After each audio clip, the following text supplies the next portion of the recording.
السلام علیکم خواتین و حضرات، میرے پاس ان کتابوں کی ایک لسٹ موجود ہے جو آپ سب نے بڑے شوق سے مجھ سے فرمائش کی ہے۔ یہ تمام وہ کتابیں ہیں جو میرے پاس موجود نہیں ہیں اور نیٹ پر بھی مجھے نہیں ملیں۔ کسی وجہ سے میں یہ کتابیں خرید نہیں سکی۔ جیسے ہی ممکن ہوا خرید لوں گی۔ سر دست میں وہ کتابیں آڈیو کر رہی ہوں جو اس وقت میرے پاس موجود ہیں۔ مثلاً اداس نسلیں، یہ بہت شاہکار ناول ہے۔ اس ناول میں اس دور کی عکاسی ہے جب نسل انسانی بے قراری کا شکار ہوئی اور ان کی اداسی نسل در نسل منتقل ہو گئی۔ ناول کا ہیرو نعیم اور ہیروئن عذرا اپنے اپنے طبقے کی نمائندگی کرتے ہیں۔ نعیم کا تعلق مڈل کلاس سے اور عذرا کا تعلق اپر کلاس سے تھا۔ بہت سال پہلے نعیم کا دادا مرزا محمد بیگ اور عذرا کا دادا نواب روشن علی خان دونوں گہرے دوست تھے۔ جب تک تیسری نسل میں یہ محبت پروان چڑھی، دونوں خاندانوں کے معاشی حالات میں زمین آسمان کا فرق آ چکا تھا۔ نعیم نے غربت کے ساتھ ساتھ دنیا کی ہر مصیبت دیکھ رکھی تھی، جس میں جنگ اور جیل بھی شامل تھی۔ عذرا وہ لڑکی تھی جس نے گرمی اور سردی صرف ڈرائنگ روم کی کھڑکی سے دیکھی تھی۔ اس مختصر سے تعارف کے بعد اس کی قسط نمبر 1 آپ کے پیش خدمت ہے۔ نعیم کے گاؤں کا نام روشن پور تھا، جو مشکل سے 100 گھروں پہ مشتمل ایک چھوٹا سا گاؤں تھا۔ یہ راستے سے ہٹ کر واقع تھا۔ پکی سڑک کبھی یہاں تک نہ آئی تھی۔ دیہات میں آمد و رفت کا سلسلہ تانگے پر یا پیدل چل کر طے ہوتا تھا۔ پگڈنڈیاں ٹوٹی پھوٹی تھیں اور ٹیڑھی میڑھی۔ اکثر ایسا ہوتا کسی اجنبی گاؤں میں پہنچ کر لوگ پریشانی اٹھاتے، مگر یہ روز کی بات تھی۔ پگڈنڈیوں پر سارا دن سورج چمکتا، دھوپ کی ماری ہوئی وہ بڑی صاف ستھری لیٹی رہتی، مگر ان کی کمینگی اس وقت ظاہر ہوتی جب کوئی سواری ان کے اوپر سے گزرتی۔ وہ گرد و غبار کا ایک طوفان اٹھا دیتی جو فضا میں دیر تک منڈلاتا۔ دور نزدیک جو بھی انسان، حیوان یا شجر اس کی زد میں آتا، سب کی دل آزاری کا سبب بنتا۔ ان پگڈنڈیوں کے پاس اپنی بدحالی پر خاموش احتجاج کے 2 مؤثر طریقے تھے۔ ایک، کسان مسافروں کو غلط راستے پہ ڈال دینا۔ 2، گرد اڑا اڑا کر آس پاس کے جانداروں کو تنگ کرنا۔ روشن پور پہنچنے کے لیے رانی کوٹ کے چھوٹے سے اسٹیشن پر اتر کر ایسے ہی راستوں پر چلنا پڑتا تھا۔ راستے میں آوارہ معمولی کتے ملتے جو ہر گاؤں میں ہوتے ہیں، اور گاؤں والوں کی خواہش کے بغیر ہی سارے گاؤں کی حفاظت کا ذمہ لے لیتے ہیں۔ یہ کتے ہر مسافر کو بیرونی حملہ آور اور گاؤں کی سلامتی کے لیے خطرے کا باعث سمجھتے اور اپنے خدشات کا اعلان اونچی آواز میں بھونک بھونک کر کرتے۔ اسی طرح مخالفت کرتے ہوئے اگلے گاؤں تک اس کا تعاقب جاری رکھتے، جہاں مسافر کو اپنے جیسے شکی مزاج کتوں کے حوالے کر کے اطمینان سے لوٹ آتے۔ کمزور دل و دماغ رکھنے والے مسافر طیش میں آ کر رک جاتے، انہیں پتھر اٹھا کر مارتے اور طرح طرح کی حرکتوں سے ناراضگی کا اظہار کرتے۔ لیکن طبع سلیم کے مالک لوگ اپنے وقار اور برتر حیثیت کو اہمیت دیتے اور درگزر کر کے نکل جاتے۔ اس طرح 14 کوس کی لمبی مسافت کے بعد گرد میں اٹے اور اکتائے ہوئے تھک ہار کر مسافر روشن پور پہنچتے۔ یہ گاؤں نہر کے کنارے آباد تھا۔ نہر کا پانی یہاں کی زمینوں کو سیراب کرتا تھا۔ لوگوں کی رائے میں اس گاؤں کی حیثیت غیر مسلم تھی۔ گاؤں کا ایک گروہ جس کا سب سے عمر رسیدہ کسان احمد دین تھا، اس کا دعویٰ تھا کہ یہ گاؤں صوبہ دلی میں واقع ہے۔ دوسرا گروہ جو سکھ کسانوں پر تھا، اس کا سب سے بزرگ کسان ہرنام سنگھ تھا، اس کا دعویٰ تھا کہ یہ گاؤں صوبہ پنجاب میں واقع ہے۔ اس گاؤں میں سکھ قوم کے جو افراد تھے وہ پنجاب کے سکھ کسانوں کی طرح پہنتے، کھاتے اور پنجابی میں گفتگو کرتے تھے۔ ہندو اور مسلمان طبقہ یو پی کے کسانوں کی سے انداز رکھتا تھا۔ اس کے باوجود گاؤں کے 200-250 افراد بڑے امن اور صلح کے ساتھ اپنی اپنی زندگیاں بسر کر رہے تھے۔ روشن پور کو آباد ہوئے نصف صدی سے چند سال اوپر کا عرصہ ہوا تھا۔ اس لحاظ سے وہ علاقے کا کم عمر گاؤں تھا۔ یہاں ابھی اس نسل کے کئی افراد موجود تھے جنہوں نے پہل آ کر یہ گاؤں آباد کیا تھا۔ بوڑھا کسان احمد دین عین جوانی میں آ کر یہاں بسا۔ اس کا گھرانہ ان چند کنبوں میں سے تھا جنہوں نے غیر آباد زمین میں سے روشن پور کا گاؤں آباد کیا تھا۔ اس گاؤں کی کہانی وہ یوں بیان کرتا تھا: جب سن 57 کا غدر مچا تو روشن علی خان روہتک کے ضلع میں کلکٹر کے دفتر میں معمولی اہلکار تھے۔ وہ مڈل تک تعلیم یافتہ تھے اور اپنی شرافت کی وجہ سے دوست احباب گلی کوچے میں قدر کی نگاہوں سے دیکھے جاتے تھے۔ اس زمانے میں وہ اپنی والدہ اور بیوی کے ساتھ شہر کے پرانے حصے میں رہتے تھے۔ جس روز شہر میں بغاوت کی آگ بھڑکی اور ہندوستانی سپاہی انگریز افسروں کے خلاف ہتھیار لے کر اٹھے، اس روز شہر کے عوام میں خوف ہراس کے ساتھ غم و غصے کی لہر دوڑ گئی۔ اسی شام روشن علی خان اپنے ایک بیمار دوست کی مزاج پرسی کی خاطر اس کے ہاں گئے۔ اپنی گلی سے ذرا پہلے چند قدم آگے ایک بھاگتے ہوئے شخص پہ نظر پڑی۔ دیکھتے ہی دیکھتے وہ لڑکھڑا کر گرا اور ساکن ہو گیا۔ وہ تیزی سے آگے بڑھے، اس پر جھکے، اندھیرے کی وجہ سے پہچان نہ پائے۔ آواز بھی دی، ٹٹولا، ناک پہ ہاتھ رکھ کر سانس کی روانی کو محسوس کیا۔ اتنا جان پائے کہ کوئی مصیبت کا مارا غش کھا کے گر گیا ہے۔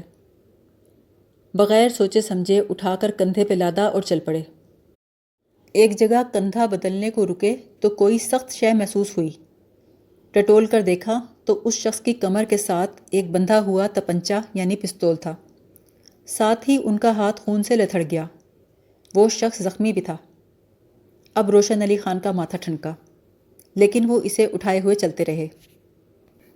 گھر پہنچ کر چراغ کی روشنی میں دیکھا، ان کے سامنے سنہرے بالوں والا ایک انگریز تھا جو ہندوستانی لباس میں تھا۔ انہوں نے دوڑ کے دروازہ بند کیا اور اسے ہوش میں لانے کی تدبیر کرنے لگے۔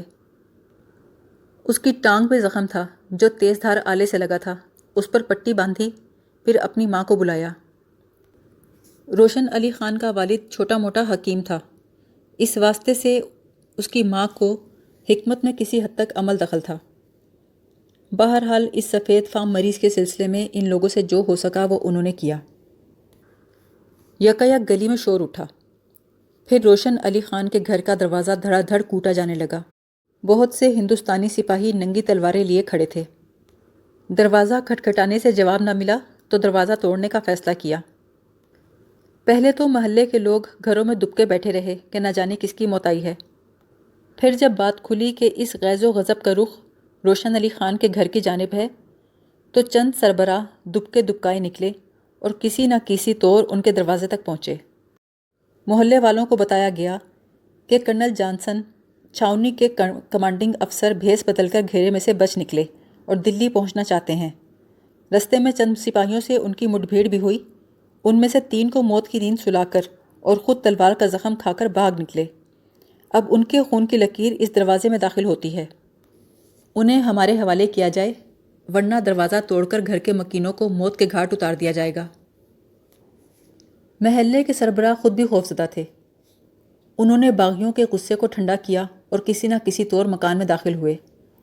اب ہر کوئی اپنی پگڑی اتار کر روشن علی خان کے پیروں پر رکھتا اور منتیں کرتا، پر روشن علی خان کا کہنا تھا کہ جان جاتی ہے تو چلی جائے، پر زخمی مہمان کو دشمن کے حوالے نہ کروں گا۔ نامعلوم کس طرح یہ قضیہ نمٹا، اس کی تفصیل گاؤں کے کسی فرد کو معلوم نہیں۔ بہرحال جب غدر کا خاتمہ ہوا اور باغی اپنے کیفر کردار کو پہنچے تو کرنل جانسن نے، جو شاہ انگلستان کے قریبی عزیز تھے، روشن علی خان کو دلی دربار میں بلوایا اور اسے خلت خاص عطا کی اور کہا، جاؤ، جا کر جتنی زمین جہاں سے چاہو گھیر لو، تمہیں عنایت کی جائے گی۔ اس فیاض حاکم نے ایک تقریب کے دوران روشن علی خان کو آغا کا لقب عطا کیا۔ زمین گھیرنے کے متعلق یہ روایت تھی کہ روشن علی خان نے گھوڑے پہ سوار ہو کر چکر لگایا، گھوڑے کی پونچھ کے ساتھ ایک شہد بھرا ٹین باندھ دیا جس کے پیندے میں سوراخ تھا۔ شہد ٹپکتا رہا اور کیڑے مکوڑے جمع ہوتے گئے۔ اس طرح زمین کی قدرتی حد بندی ہو گئی۔ انہوں نے اسی علاقے کا انتخاب کیوں اور کیسے کیا، اس سوال کا جواب کسی کو معلوم نہیں۔ البتہ کرنل جانسن جب تک ہندوستان میں رہے ہمیشہ شکار کے لیے روشن پور آتے رہے، اور جب روشن آغا یورپ گئے تو انہی کے پاس ٹھہرے اور فیض پایا۔ اس طرح روشن پور کی جاگیر، جو 500 مربوں پر محیط تھی، قیام میں آئی، جس کے واحد مالک روشن آغا تھے۔ اپنے معمولی پس منظر کے باوجود روشن آغا اس عظیم ذمہ داری کے پوری طرح اہل ثابت ہوئے جو اس جاگیر کی وجہ سے ان پہ آن پڑی تھی۔ آخر عمر میں انہوں نے یورپ کا سفر کیا اور اپنے بیٹے غلام محی الدین کو تعلیم کے لیے ولایت بھیجا۔ واپس آ کر غلام محی الدین نے ایک ایسی عورت سے شادی کر لی جس کے پیشے کو شرفا میں اچھی نگاہوں سے نہیں دیکھا جاتا۔ اس کے بعد سے یہ لڑکا ہمیشہ دلی کے روشن محل میں رہا۔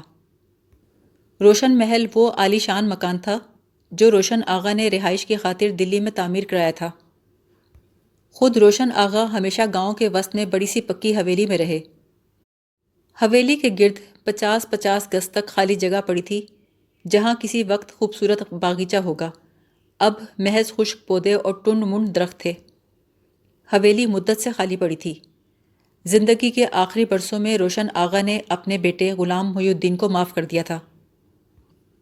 اس حویلی کے علاوہ گاؤں کا دوسرا واحد پکا مکان گاؤں کے آخری سرے پہ واقع تھا۔ یہ گھر نعیم کے دادا مرزا محمد بیگ کا تھا۔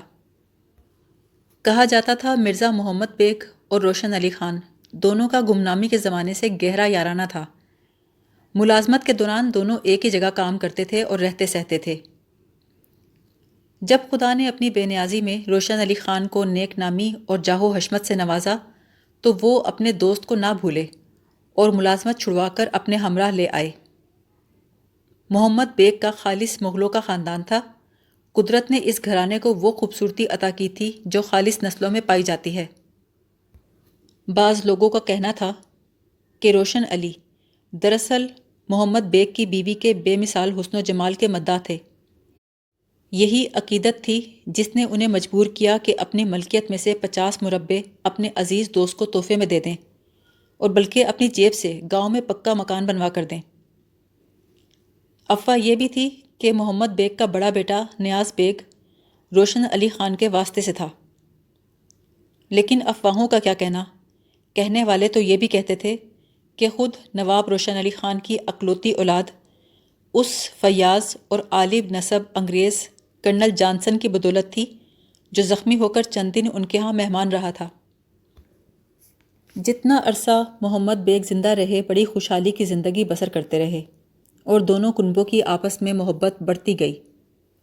محمد بیگ محنتی آدمی تھے، صنعت و حرفت میں دلچسپی رکھتے تھے، چنانچہ زمیندارے کے ساتھ ساتھ انہوں نے گھر میں لوہے کی کام کی دکان کھول لی۔ ان وقتوں میں ایسے پیشے کو آڑ نہیں سمجھا جاتا تھا اور محمد بیگ کے لیے تو کام پیشہ کم اور ہنر مندی کے شوق والی بات زیادہ تھی۔ اسی طرح سلوک محبت سے وقت گزر رہا تھا کہ اچانک محمد بیگ کو جوانی کے عالم میں، جبکہ ابھی وہ 35 برس کے بنا ہوئے تھے، موت نے آ دبوچا۔ ان کی پراسرار بیماری اور موت کے متعلق بھی کئی افواہیں مشہور ہیں۔ مرزا محمد بیگ کی وفات کے بعد ان کے بیوی بچے نواب صاحب کی شفقت اور نگرانی میں پرورش پاتے رہے۔ بڑا لڑکا نیاز بیگ اونچے قد کا گھبرو نوجوان تھا۔ باپ کے زمیندارے اور ہنر مندی کے شوق اس نے ورثے میں پائے تھے۔ وہ گاؤں میں یہی کام کرتا رہا۔ اس کی شادی ایک خالص نسل مغل گھرانے میں ہوئی۔ اس کی بیوی بڑی خوبصورت اور خوب سیرت تھی۔ شادی کے 15 سال بعد خدا نے اسے بیٹا عطا کیا۔ نیاز بیگ کی ماں نے پوتے کی پیدائش کا اتنی شدت اور شوق سے انتظار کیا تھا کہ اچانک خوشی سے جو صدمہ پہنچا وہ جانبر نہ ہو سکی۔ ماں کے مرنے کے بعد نیاز بیگ نے ایک اور عورت کر لی جو کسی نیچ ذات سے تھی۔ مرزا محمد بیگ کا چھوٹا بیٹا ایاز بیگ 5 سال تک اسکول میں پڑھتا رہا۔ اسے صرف پڑھائی کا شوق تھا۔ پھر اچانک اس کا پڑھائی سے بھی جی اٹھ گیا اور وہ ریلوے کے محکمے میں ملازم ہو گیا۔ اس کے بعد وہ کئی سال بعد گاؤں لوٹا۔ پھر وہ واقعہ پیش آیا جس کی وجہ سے اس گھرانے کے خوشگوار دن غائب ہو گئے۔ نیاز بیگ کو حکومت کے خلاف کسی الزام میں پکڑ لیا گیا۔ چند روزہ عدالتی کارروائی کے بعد وہ 12 برس قید بامشقت کی سزا میں گیا۔ بدقسمتی کے اس واقعے کا ذکر کرتے ہوئے اب بھی لوگ آواز نیچی کر لیتے تھے اور رنج سے سر ہلاتے تھے۔ حکومت نے اسی پر اکتفا نہ کیا بلکہ دونوں بھائیوں کی زیادہ تر زمین بھی ضبط کر لی اور تھوڑی سی جائیداد جس پر نیاز بیگ کی دونوں بیویوں کا مشکل سے گزارا چل سکتا تھا چھوڑ دی۔ اب اکیلی رہتی ہوئی دونوں عورتیں بڑی اسرت اور تنگی میں بڑھاپے کا انتظار کرنے لگیں۔ اس طرح گاؤں کے اکلوتے آزاد گھرانے پر قدرت کی طرف سے بدبختی اور ذلت نازل ہوئی۔ اس واقعے کی تفصیل بعد میں آگے آئے گی۔ یہی واقعہ تھا جس سے بددل ہو کر چھوٹے بھائی ایاز بیگ نے گاؤں چھوڑ دیا۔ جاتے جاتے وہ نیاز بیگ کے بڑے لڑکے نعیم کو، جو باپ کے جیل جانے کے وقت 3 سال کا تھا، اپنے ساتھ لے گیا۔ اسے اپنے بھتیجے سے بڑی محبت تھی۔ ایاز بیگ کی تعلیم معمولی تھی، لیکن وہ خداداد ذہانت اور صلاحیت کا مالک تھا۔ اس نے عمارتی تعمیر کے کام میں کمال فن حاصل کیا، یہاں تک کہ کلکتے کی ایک مشہور تعمیری فرم میں انجینئر تک جا پہنچا۔ اس نے تمام عمر شادی نہ کی۔ وہ تنہائی پسند اور ستھرے مزاج کا آدمی تھا۔ روپیہ اس نے بہت کمایا، لیکن کبھی گاؤں نہ لوٹا۔ نعیم کو اس نے بہترین انگریزی اسکول میں تعلیم دلوائی اور ساری امیدیں اس سے وابستہ کر لیں۔ روشن پور کے گاؤں کا اس کہانی سے گہرا تعلق ہے، لیکن ابتدائی چند یوم آپ کو دارالسلطنت دلی میں بسر کرنے ہوں گے کہ جس زمانے کی یہ کہانی ہے، سارے افراد دلی میں جمع تھے۔ یہ وہ دن تھے جب نواب روشن علی خان آف روشن پور 80 برس کی عمر پا کر حال ہی میں فوت ہوئے تھے۔ یہ وہ زمانہ تھا جب ہندوستان کی آزادی کی جنگ ابتدائی مرحلے میں تھی۔ دہلی میں کوئنز روڈ کے آخر میں روشن محل تھا۔ یہ قدیم وضع کی وسیع 2 منزلہ کوٹھی تھی۔ چہل پہل دور سے دکھائی دے رہی تھی۔ پھاٹک پر کاغذی جھنڈیاں اور رنگ برنگی بجلی کے کمکمے لٹکے تھے۔ سواری سے اترے تو انہوں نے دیکھا، لمبی ڈرائیو پر جو سامنے والے برآمدے تک جاتی تھی، تازہ سرخ بجری بچھائی گئی تھی۔ دونوں اطراف چونے کی لکیریں تھیں۔ برآمدے میں 2 میزیں پڑی تھیں۔ ایک پر میز پوش طے کیے رکھے تھے، جس کے گرد بہت سے لڑکے لڑکیاں کھڑے نیپکن بنا رہے تھے۔ سبزے پر بہت سے نوکر سفید وردیاں پہنے خاموشی سے کام کر رہے تھے۔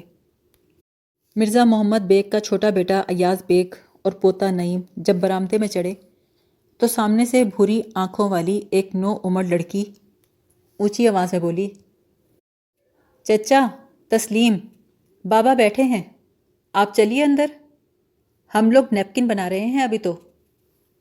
نعیم ان کی طرف متوجہ ہوا۔ سب کی اوسط عمر نعیم کے لگ بھگ تھی۔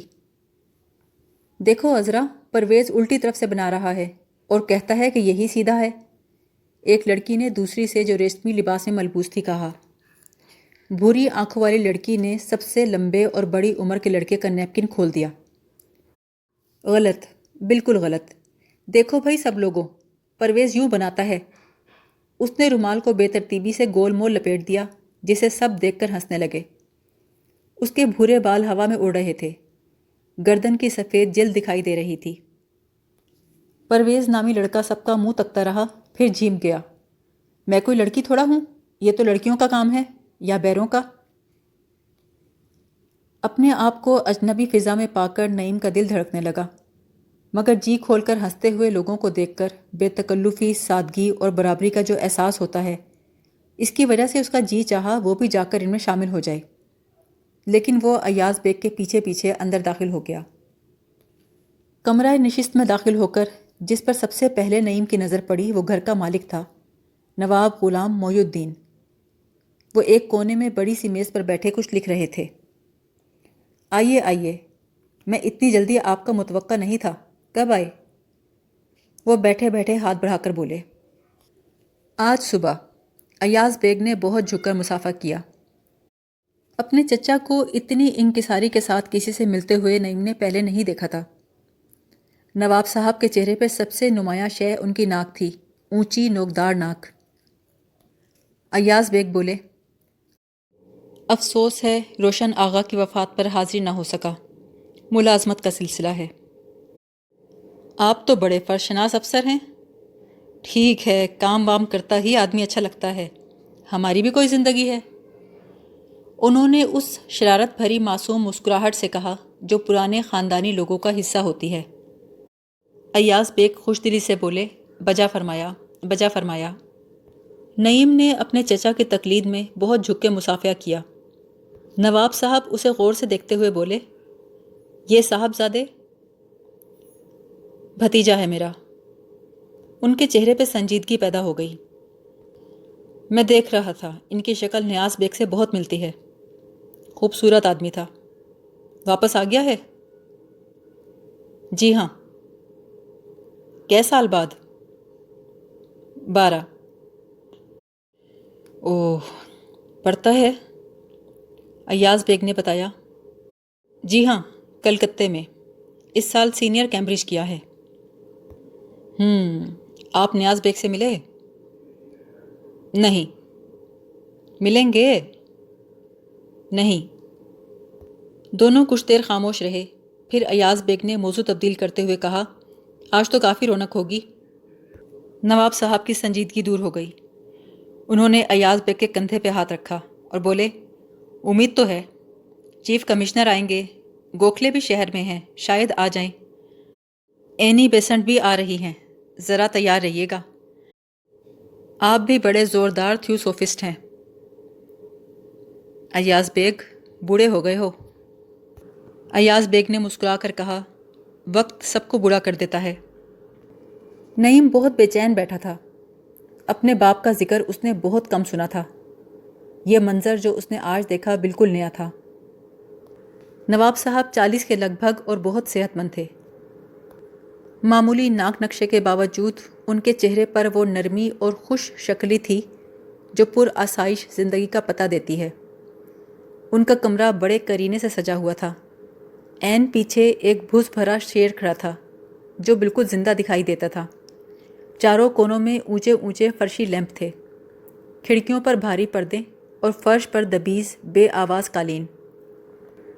برآمدے کے شور کے مقابلے میں اندر گہری خاموشی اور سکون تھا۔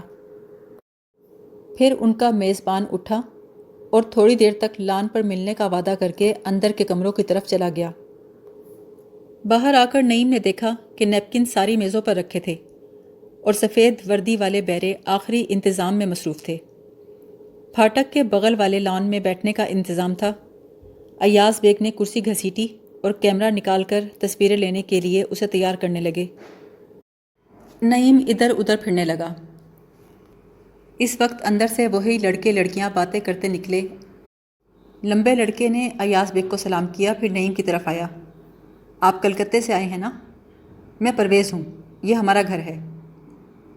نعیم نے ہاتھ ملایا اور خاموشی سے اسے دیکھنے لگا۔ خاموشی سے دیکھنا نعیم کا قدرتی بے زبان انداز گفتگو تھا۔ پرویز بولا، آئیے ادھر چلیں۔ ان کو اپنی طرف آتا دیکھ کر سب اٹھ کھڑے ہوئے۔ اب انہوں نے کھلنڈروں والا لباس اتار کر تقریب کا لباس پہن لیا تھا اور زیادہ ذمہ دار دکھائی دے رہے تھے۔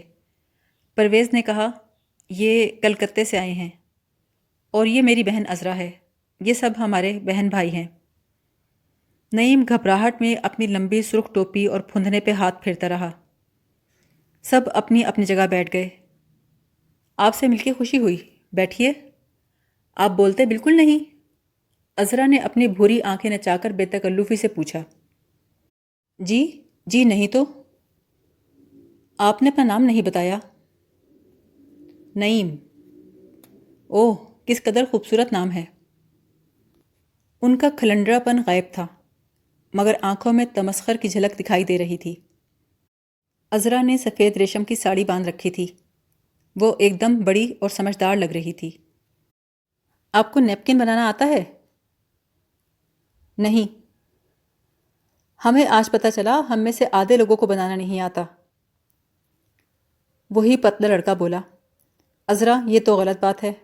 اب تم کہو گی ہمیں ساڑی باندھنا نہیں آتا تو کیا یہ صحیح بات ہے؟ سب لوگ ہنسے۔ کچھ دیر وہ اسی طرح باتیں کرتے رہے، پھر مہمان آنا شروع ہو گئے۔ ایاز بیگ نے نعیم کو پکارا۔ وہ جا کر کیمرے میں فلم چڑھانے میں ان کی مدد کرنے لگا۔ آدھے گھنٹے کے بعد کیمرہ درست ہوا۔ کافی مہمان آ چکے تھے۔ نواب صاحب اور ادھیڑ عمر کی ایک خوبصورت عورت دروازے میں کھڑے استقبال کر رہے تھے۔ عذرا بھی پاس کھڑی تھی۔ پرویز گروہ کے دوسرے افراد مہمانوں کے درمیان پھر رہے تھے۔ زیادہ تر لوگ غیر ملکی تھے، چند نے اونچے سیاہ ہیٹ اور ٹیل کوٹ پہن رکھے تھے۔ نوجوان طبقے نے سیاہ شام کا چست لباس پہن رکھا تھا۔ تقریباً سبھی لوگ خاموش تھے اور سگریٹ اور موٹے موٹے سگار پی رہے تھے۔ تقریب میں موجود عورتوں نے بند گلے کے چست فراق پہن رکھے تھے۔ ہندوستانی مہمان مختلف لباسوں میں تھے۔ مسلمانوں نے پھندنے والی ٹوپیاں اور لمبے لمبے چوغے پہنے تھے، کچھ لوگوں نے شیروانی۔ ہندوستان میں اب ہندو، مسلم، عیسائی سبھی شیروانیاں پہنتے تھے، البتہ بعض ہندو ڈھیلی دھوتیوں اور بڑی بڑی سفید پگڑیوں سے پہچانے جا رہے تھے۔ زیادہ تر مہمان گھوڑوں والی بہلوں میں آ رہے تھے، صرف انگریز مہمان اور چند ہندوستانی موٹروں پر آئے۔ پھاٹک پر نواب صاحب اور ان کی ساتھی عورت اخلاق سے جھک کر ہاتھ ملاتے یا دور سے ہاتھ جوڑ کر پرنام کرتے اور جا کر خاموشی سے بیٹھ جاتے۔ انگریز سب ایک طرف بیٹھے تھے، ہندوستانی دوسری طرف۔